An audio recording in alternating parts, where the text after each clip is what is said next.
आज हम आज़ादी के 75 साल पूरे कर चुके हैं और यह हमारे लिए बड़े गौरव का विषय। जब हम आज़ाद हुए और एक लोकतंत्र के रूप में स्थापित हुए, तब बहुत बड़े विशेषज्ञों और विद्वानों ने कहा था कि भारत बहुत जल्द ही एक छोटे छोटे टुकड़ों में खंडित हो जाएगा। उनके कहने का आधार था हमारी विषमता, विचारधारा, संस्कृति इत्यादि के रूप में विद्यमान थी। इतनी विषमताओं के बाद भी हमें एक देश के रूप में बांधे रखी, वो थी हमारी भारतीय राष्ट्रीयता की भावना। इसी राष्ट्रीयता की भावना के साथ आज हमने अपनी आज़ादी के 75 साल पूरे किए और आज इसी दिन को साकार करने के लिए सभी देशवासियों को हार्दिक बधाई। इस मुल्क की आज़ादी में दिए योगदानों को अगर हम एक एक कर गिने तो भी शायद यह मुमकिन ना हो पाए, क्योंकि हमारे इतिहास ने जितने स्वतंत्रता सेनानियों को अब तक दर्ज किया है वो सिर्फ मुट्ठी भर ही।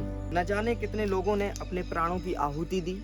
आइए हम सब मिलकर उन्हें, जो हमारे लिए जिए और मरे, उन्हें नमन करते हैं और भावपूर्ण श्रद्धांजलि देते हैं। नहीं लगता कि आज़ाद मुल्क के मायने सिर्फ इतने हैं कि जो सत्ता के शीर्ष पर बैठने वाला व्यक्ति हो वो हमारे बीच का हो, बल्कि इसके साथ साथ आज़ाद मुल्क के मायने हैं कि जहाँ व्यक्ति प्रसन्नता और खुशहाली के साथ रह सके, किसी वर्ग विशेष होने के आधार पर नकारा व धिक्कारा ना जाए। ऐसे विशेष वर्ग जो पिछड़े थे उनका मुख्य धारा में लाने के लिए हमारे संविधान में कई प्रावधान। हमारे पूर्वजों व महापुरुषों ने जिस देश का ख्वाब देखा था, हम उसको बहुत हद तक पूर्ण कर चुके हैं और आगे भी उसके लिए प्रतिबद्ध हैं। आज आज़ादी का अमृत महोत्सव मनाते हुए हमें यह भी निश्चय करना चाहिए कि हमारी जिम्मेदारी इस वतन के लिए क्या होनी चाहिए। सिर्फ मौलिक कर्तव्यों को ही याद कर लेना हमारा एकमात्र कर्तव्य नहीं होना चाहिए। वही देश एक अच्छा देश कहलाता है जिसके समाज में संवेदनशीलता, सहिष्णुता,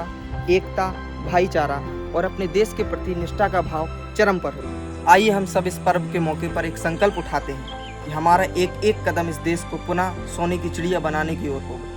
करें सलाम इस तिरंगे को जो हमारी शान है, इसका सर सदा ऊंचा रखना जब तक शरीर में जान। ये अर्पण की भूमि है, ये तर्पण की भूमि है। इसकी नदी नदी हमारे लिए गंगा है, इसका कंकड़ कंकड़ हमारे लिए शंकर है।